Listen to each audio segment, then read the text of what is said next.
তো বন্ধুরা, তোমরা সবাই কেমন আছো? আমি আবার একটা নতুন মিনি ব্লগ নিয়ে চলে আসছি। তো বন্ধুরা, আজকে আমার দিদির বিয়ে, মামা শ্বশুরের মেয়ে। তো দেখতেই পাচ্ছ, আজকে গায়ে হলুদ। তো বন্ধুরা, আমি এখানে কিন্তু ক্যামেরা নিয়ে শ্যুট করছি না। বন্ধুরা আমাকে কেন রাখছে জানো? এই বন্ধুরা আমাকে রাখছে এখানে নিয়ম করার জন্য। কেন যে আমি না থাকলে হবে না, কেন যে আমি বাড়ির জামাই, আর জামাইবাবু সব থেকে আগে লাগে বিয়ের মধ্যে। তার জন্য আমি এখানে আছি। দেখো, আমি এখানে সাইডে दाঁড়ায় আছি, দেখো। ओम अच्युतान्ते समर्पयामि ओम कृष्णाय नमः भैया को बतासा तो सब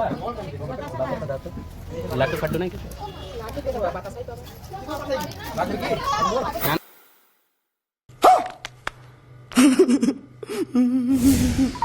তো বন্ধুরা, দেখতেই পাচ্ছ পুরোহিত মশাইয়ের মুখে কি স্মাইল আছে। কেন যে আজকে রাত্রে 5,000 টাকা কামাই করছেন তার জন্য, আর 1 টাকাও খরচা করেন না। তো এই পুরোহিত মশাই কিন্তু আমাদের